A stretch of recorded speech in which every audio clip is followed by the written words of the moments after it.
আমি আবার চলে এলাম একটি রেসিপি নিয়ে। রেসিপিটি দেখুন, দেখে ভালো লাগলে লাইক শেয়ার কমেন্ট অবশ্যই করবেন। আর যদি নতুন বন্ধু হয়ে থাকেন একটা সাবস্ক্রাইব করে দেবেন। ফ্রিজে মাছ আছে, কিন্তু খেতেও ইচ্ছে করছে, কিন্তু হাতে সময় নেই। হাতে সময় নেই তো কি হয়েছে, চলুন আমি দেখাচ্ছি 10 মিনিটে কিভাবে একটা মাছের সুন্দর রেসিপি বানানো যায়। তার জন্য কাতলা মাছের পিসগুলোকে ভালো করে আমি ধুয়ে নিয়েছি। এটা খেতে দুর্দান্ত হয় আর এই গরমে খুবই টেস্টি হয়, যেটা দিয়ে এক থালা ভাত অনায়াসেই খাওয়া হয়ে যায়। আজ বানাবো কাতলা মাছের একটি রেসিপি যেটি খেতে সত্যিই অসাধারণ হয়। এটা আমি সর্ষের তেলে করব। কড়া গরম হয়ে গেছে, দিয়ে দিলাম পরিমাণ মতো সর্ষের তেল। সর্ষের তেলের মধ্যে নুন আর হলুদ মাখিয়ে রাখা কাতলা মাছের পিসগুলোকে লাল করে ভেজে তুলে নেব। মাছ ভাজতেই যতটুকু সময়।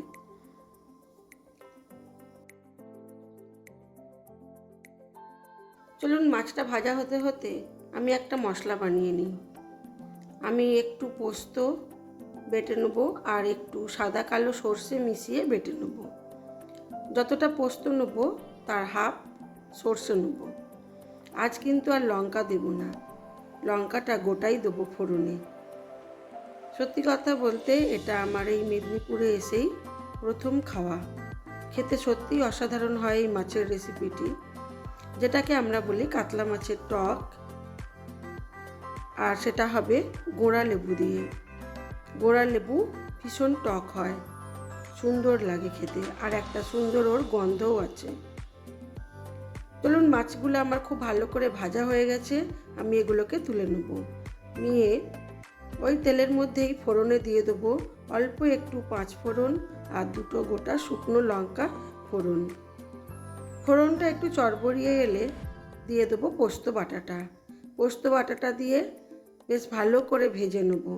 আপনারা যদি কাঁচা পোস্ত ভালোবাসেন তাহলে পোস্ত বাটা দেওয়ার সঙ্গে সঙ্গেই দিয়ে দেবেন সর্ষে বাটা। তবে সর্ষেটা আমি সবসময়ই ছেঁকে দিই। সর্ষের মধ্যে আমি দিয়ে দিই, বাটার মধ্যে একটু জল দিয়ে দিই। বেশি পরিমাণ জল দিয়ে ওপর থেকে জলটা দিয়ে তলার সর্ষের খোসাগুলোকে বাদ দিয়ে দিই। দিয়ে দিলাম স্বাদ মতো নুন। পোস্তটা আমার প্রায় ভাজা হয়ে এসেছে। এইবারে দিয়ে দেবো অল্প একটু আগে ঠান্ডা জল। কড়াটা যেহেতু অনেকই গরম, গরম তেলের ওপরে সর্ষে বাটা দিলে নাকি একটু তেতো লাগে, তাই এই কায়দা। দিয়ে দিলাম অল্প একটু ঠান্ডা জল। এইবারে দিয়ে দেবো সর্ষের জলটা।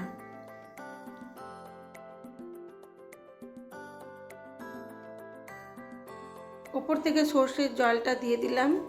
তলায় খোসাগুলো ছিল ওগুলো বাদ দিয়ে দিলাম। এইবারে একটু লেবুটাকে কেটে নেব। লেবুটা কেটে রসটা নিংড়ে নেব। সাবধানে বীজগুলো বাদ দিয়েই করব। একটাও বীজ পড়লে কিন্তু ঝোলটা তেতো হয়ে যাবে। ঝোলটা খুব ভালো করে ফুটে উঠেছে, দিয়ে দিলাম মাছগুলো।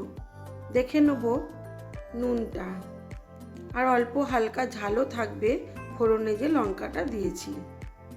আপনারা চাইলে আর একটু ঝালও দিতে পারেন। ঝোলটা ফুটে উঠলে দিয়ে দেবো অল্প একটু কাঁচা সর্ষের তেল। ঝাল নুন দেখে নিয়ে আমার আরও একটু নুন লাগবে, সেটা আমি দিয়ে দিলাম।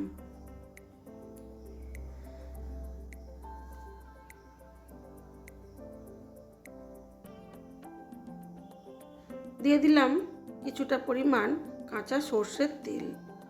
এবারে এটাকে ঢাকা চাপা দিয়ে কম আঁচে মিনিট 5 হতে দেব। হয়েই গেছে আমার মাছের ঝালটা। কাতলা মাছের টক, ঝাল নয় টক। কাতলা মাছের টকটা আমার হয়ে গেছে। এবারে আমি এটাকে নিভিয়ে দেবো। নিভিয়ে দেওয়ার পর দিয়ে দিলাম লেবুর রসটা। লেবুর রসটা দিয়ে ঢাকা চাপা দিয়ে একটু রেখে দিতে হবে, যাতে মাছের মধ্যে টকটা ঢুকে যায়। এবারে আমি এটাকে সার্ভ করে দেবো। এটা খেতে কিন্তু অসাধারণ হয়। এবারে দেখাই চলুন আমার আজকের লাঞ্চ মেনুতে কী ছিল।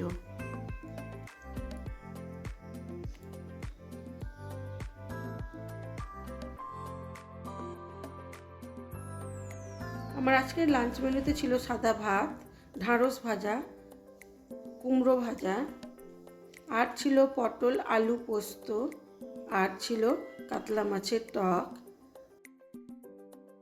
আর ছিল গাছের পাকা আম। আজ এইটুকুই।